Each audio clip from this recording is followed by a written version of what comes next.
আসসালামু আলাইকুম। আপনারা আমার পিছনে দেখতে পাচ্ছেন একটি মসজিদ। এটা প্রতিষ্ঠিত হয় 2010 সালে।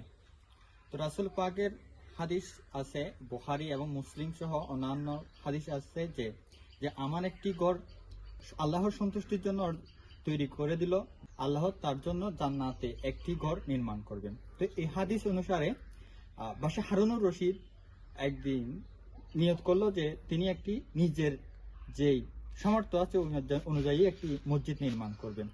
তো তিনি ওই মসজিদখানা নির্মাণ করছেন। করার শেষে তিনি আল্লাহকে বললেন যে তুমি হাদিসে বলেছো যে তুমি বান্দার জন্য যে বানায় তার জন্য একটি ঘর বানাবা, তাহলে আমি ওই ঘরটা একটু দেখতে চাই।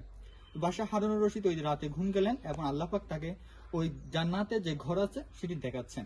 তো উনি ঘরটা যখন পরিদর্শন করছেন তিনি দেখতে পারলেন তার ঘরের পাশে আরেকটি, ওনার যে ঘর একই রকম আরেকটি ঘর আছে।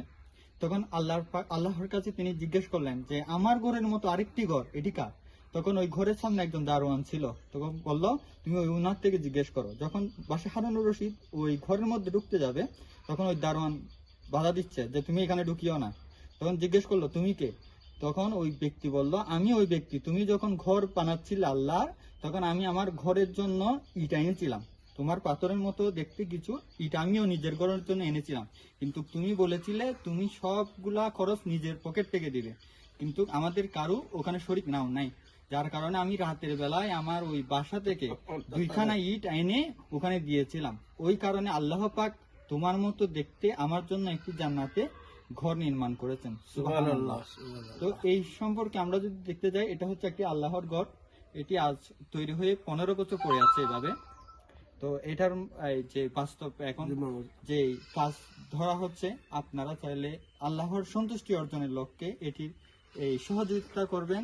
এটা আল্লাহর সন্তুষ্টির জন্য আমরা আমাদের বিকাশ নাম্বারগুলো দিয়ে দিব স্ক্রিনে, আপনারা সেগুলো নাম্বারগুলো দেখে যোগাযোগ করবেন। যোগাযোগ করার মাধ্যমে এবং আপনার প্রয়োজনীয়গুলো তদারকি করার মাধ্যমে আপনারা এখানে এসে দেখে সাহায্য করবেন। আল্লাহর সন্তুষ্টির জন্য আপনাদের দানের হাতটুকু বাড়িয়ে দিন। প্রিয় আল্লাহর বান্দা নবীর উম্মত, আয় অনেক অসহায়, আমার নিজের জন্মস্থান শিশুদ্বীপ, তার তো কিছু গরিব না পাইলাম। এখন এই থোড়া জায়গা আছে, তো নাই কিছু জায়গা দিয়ে, কিন্তু গরিবের মতন এই সমর্থ হাতে নাই। গজ্জি মনের আবেগ লই এখন আই এলাকাবাসী আর দেশবাসী মুসলিম সম্প্রদায় সহযোগিতা চাই।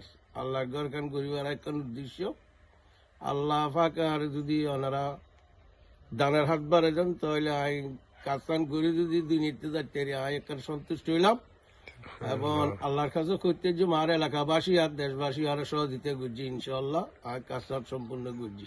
আসসালামু আলাইকুম ওয়া রাহমাতুল্লাহি ওয়া বারাকাতুহু।